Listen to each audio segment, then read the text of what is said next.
Hey there, fellow classic comic collectors. As always, I'm Scott Harris King, and today I've got another haul of new comics that have just arrived into my collection. I think at some point soon I'm going to have to start doing videos about the comics that I'm getting rid of, because in order to make room for all of these things that I've purchased, I'm going to have to find space somewhere, and that's probably going to involve getting rid of some things that I'm no longer interested in. Maybe I'll do a video about culling my collection. But today we've got another haul comes in. It's a mostly Archie stuff. I had mentioned in my previous video that I had a big lot coming in from MyComicShop, aka Lone Star Comics.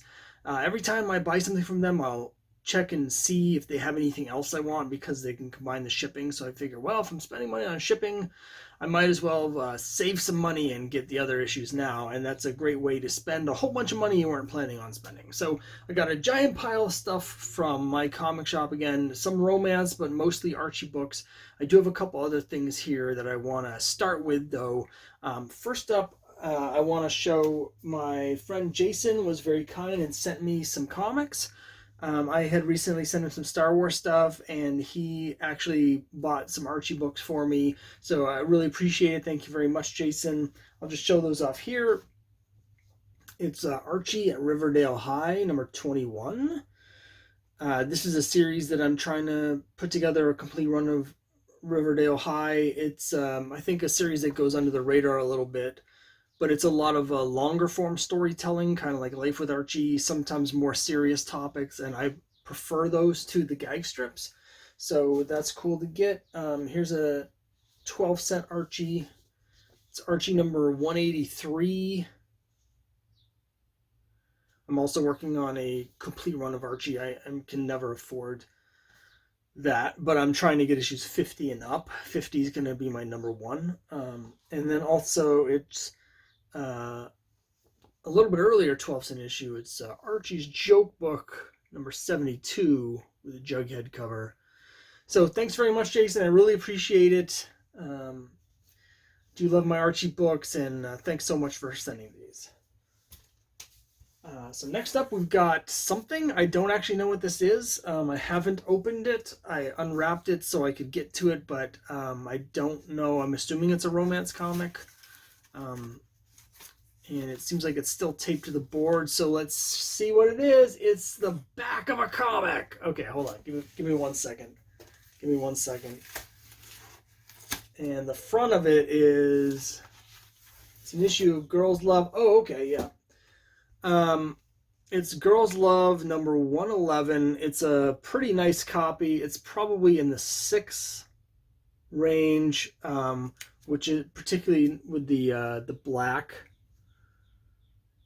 I spent a little bit more on this than I normally do for romance books from this period, but person has put this up with a buy it now.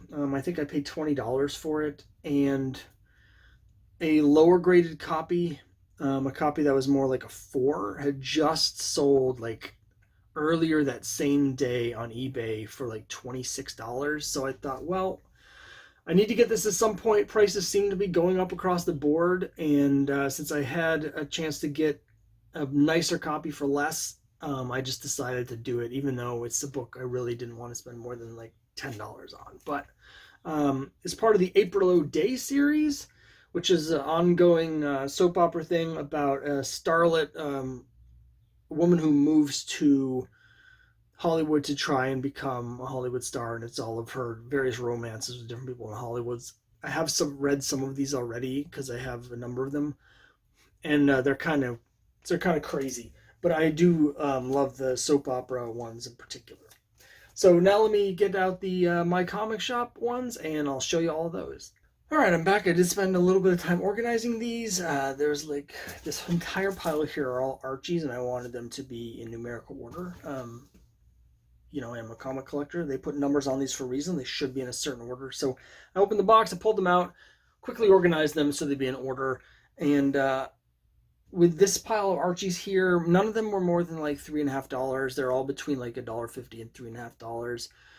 I don't really care about the grade on these issues, these just random issues of Archie. I want to fill in the gaps in my collection so I can read them and enjoy them With this pile here, I'm actually starting to get pretty close to hitting my first goal, which is I'm trying to basically have every issue of Archie after like 1970. And I think with these, I'm going to be missing still like 25 issues or so to have everything from like around issue 180 all the way up to present, and they're currently on I think 717 or something. So it's a lot. I'll have over 500 straight issues once I do that. And again, I still have a little ways to go, but this fills in a massive part of that gap. None of those issues are particularly expensive. I think there's one that's going to be a little bit tricky because there's this cult of Cheryl Blossom. Of all of the supporting characters, for some reason, Cheryl Blossom is the only one that there's this like hardcore fan base where they drive up the prices of her appearances. And there's one issue of Archie where I don't even think it's her, but there's a redhead on the cover around the time when she first debuted. And so that one I think is going to cost me more money if I can't find it like in the junk shop or something. But whatever, I'll deal with that when I get to that point. For now, let me just show these off real quick here. Here's issue 168. I'm excited with this one for a couple reasons. It does have a superhero cover. There was a period around this time when Archie was doing these sort of spoof superhero covers on a lot of their books. So that's cool. But also, I didn't realize this was going to have a date stamp on it. It's right here. It's a little smudged, which is too bad, but it says August 23, and it's 1960 something. It's either 6 or 8, whichever year this came out. This is still in the 12-cent era. I think this might be 66. Here is issue 171, still in the 12-cent era. 185. There's a lot of beach covers on Archie books, particularly 60s and 70s. There's a lot of covers of them at the beach. Here is a 235. A kid has drawn a goatee on Archie.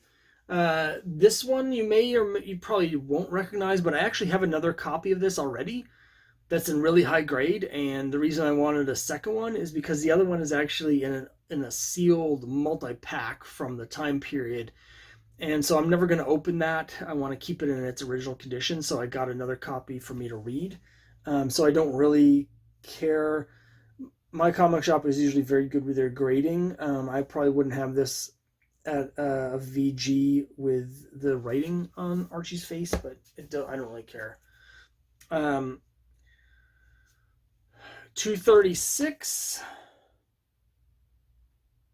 classic classroom scene, and he's staring out the window at the girls. 242,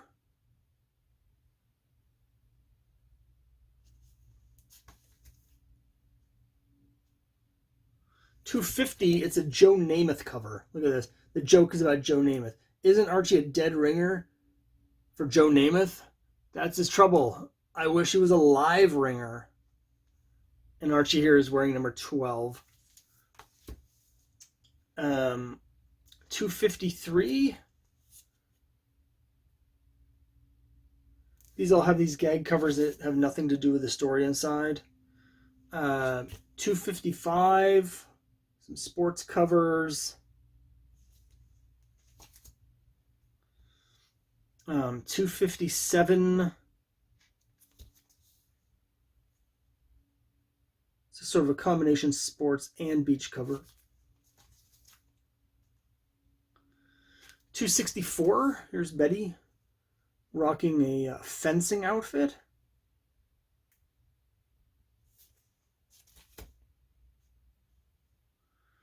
266. There's an inflation joke. For those who remember the late 70s, inflation was rampant, and it was like a constant source of talk on the news. 268, sports cover. A lot of these covers are DiCarlo at this time. 276.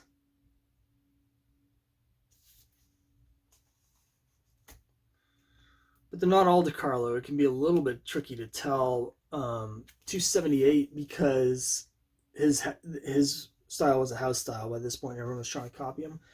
We're going to see here that's going to loosen up as we go through these.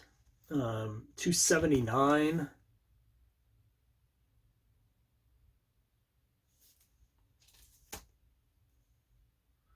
$285. Here's a bikini cover. Beaches are always good for bikinis. $288. The Pop Tate in the chocolate shop. $294. Jogging. It's a jogging outfit, so this has got to be like around 1980. Jogging was a big fad. This is cool. It's Archie number 300. It's an anniversary issue. The earlier issues before this period, they didn't really treat as anniversaries. Like if you have like Archie 200, for instance, Jughead 200, they were just issues. But starting around this period, they started recognizing those anniversaries. Here's a DiCarlo cover 307. It's interesting now DiCarlo's signature is on the covers. Another bikini beach cover. 311. Oh, look at this. It's interesting. We get another Betty in a fencing outfit. I kind of like the previous outfit a little bit better. Again, it's signed by DiCarlo. Next issue, we have Archie in the exact same pose. So they could have mixed that up a little bit better. But that's 312. 314. Putting on a play. Next issue, 315. Okay, first of all, there's a date stamp. Blurry again, but it says February 2, 1982. And this is a period where Archie has all their books have these frame covers. When I see the frame covers, is sort of a trigger for me to know that two things. A, we're getting into the Cheryl Blossom era because her first appearance has a frame cover. But also, sales are going down, so the print run by the time you get to here is starting to really be affected. Archie sold huge throughout the 70s, but by the time you get to the early 80s, significant drop-off. So the issues, when you start to get to here, they start to get harder to find. Wouldn't say hard to find because there just aren't that many people collecting them, so it's just supply and demand. There's a lot less supply, but there's also less demand, so you can still get them, but they're definitely harder to find here. So I always make special note of this brief frame era. So in this 319, this lasted a while, a year or so, maybe even a little more with the frame era. 322. I have most of the frame books, but again, there's one that has a redhead on it. And people treat it like it's Cheryl Blossom, even though I don't think she appears in the story. And there's nothing on the cover to indicate it's Cheryl Blossom, as opposed to one of the millions of random redheads that appears on these covers. 405. So now we're in the Stan Goldberg era. Now, Goldberg was doing a lot of the interiors already. He was on this book for a long time. Eventually he took over doing the covers, and Goldberg originally started drawing a very close DiCarlo imitation in the house style. But as he goes along, his art gets looser and looser. Here's 418.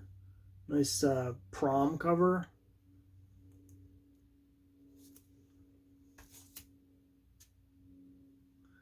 $505. So this is like a whole 100 issues later almost.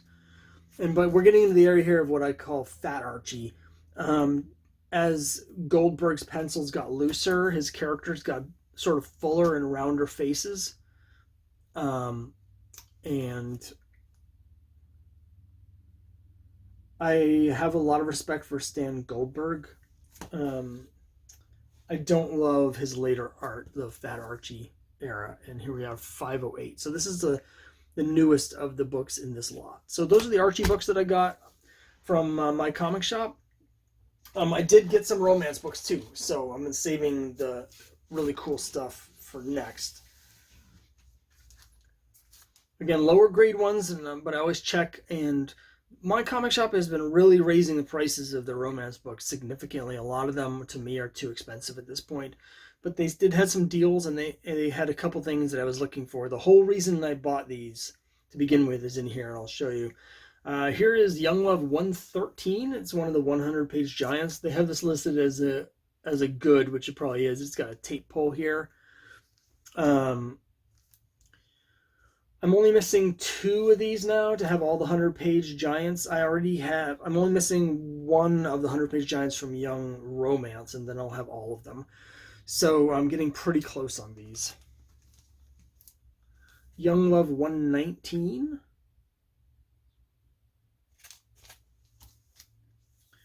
Young Romance 166. Wedding cover, but you can see it's got a price sticker on it. This is 19 cents. That's actually higher than cover price at this point. I think this is either still a 12-cent book or maybe just in the 15 cents. So someone marked this up. This got marked up. 179. Really bad spine roll on this, but this is part of the big 25-cent 52-page era, which is, as I've mentioned in some of my previous videos, my favorite design era. 195, low grade. These are all relatively low grade, these DC romance books. Not sure the artist here. Oh, here it is. It's Pike. I was about to say, it looks like it might be J. Scott Pike because he was doing a lot of the romance covers during this era, but sure enough, it is signed Pike down here by the foot. Very few comic artists have ever drawn women as well as J. Scott Pike. I was excited to get this. They have it listed as a good plus, and it looks very nice to me. I'd be happy with all of my good pluses looking like this. It's Patsy and Hetty, Gals on the Go-Go, number 109. It's the next to last issue. I have a 110 that's in terrible condition, but 109. And then I saved the best for last. I got 3 Charlton books here, and these are all part of a subset that I've mentioned a few times. I am going to do a whole video on these at some point. They're romance comics with Vietnam War stories and or covers. And some of these I'm just guessing at because I haven't read the stories yet. Here's one where it says, this is Time for Love number 24. And it says, he needed love, so I gave him my kisses. I never meant to give him my heart. I always cry when I'm happy. You can see that the guy's in a wheelchair and he's wearing a military uniform, so I think he's probably someone that was wounded in Vietnam, and this is like a nurse or something. That's a guess. I bought this assuming that was the case. Sweethearts 129. Charlton actually has, I'll break this all down when I do my whole video about the Vietnam romance books, but there's certain subsets within that. There's like certain specific types of stories that they tend to fall into. And one of them is someone dying. And this one says, nothing could come between Joe and Dee Dee. Not Dee Dee's career, nor Joe's sense of duty towards his country. But then, till death do us part. So I'm guessing, again, this was something where I saw the blurbs.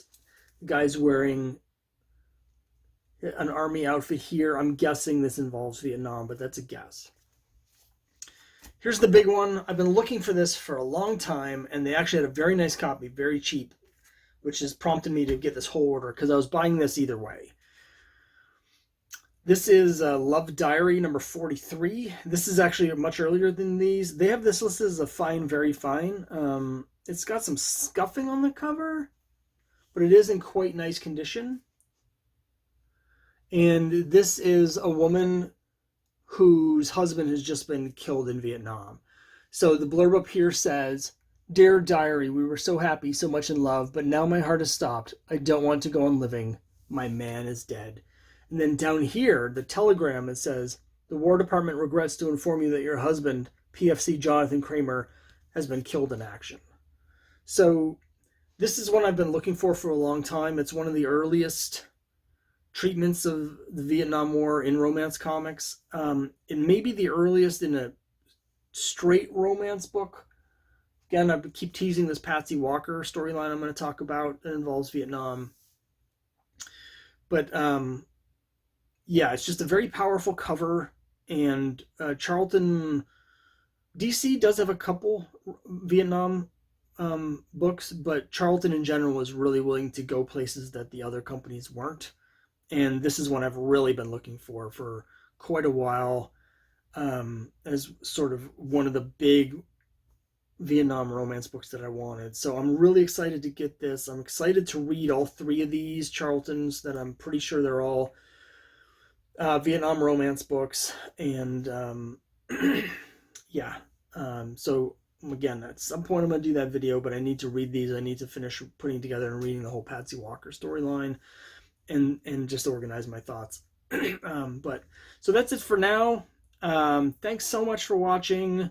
And I actually don't have many back issues currently coming, but I'm sure I say that now, but I have been getting so many that I have several of these already recorded. So by the time I get to the point where I need another recording, I'm guessing I probably have had enough. So thanks again, and I'll see you next time.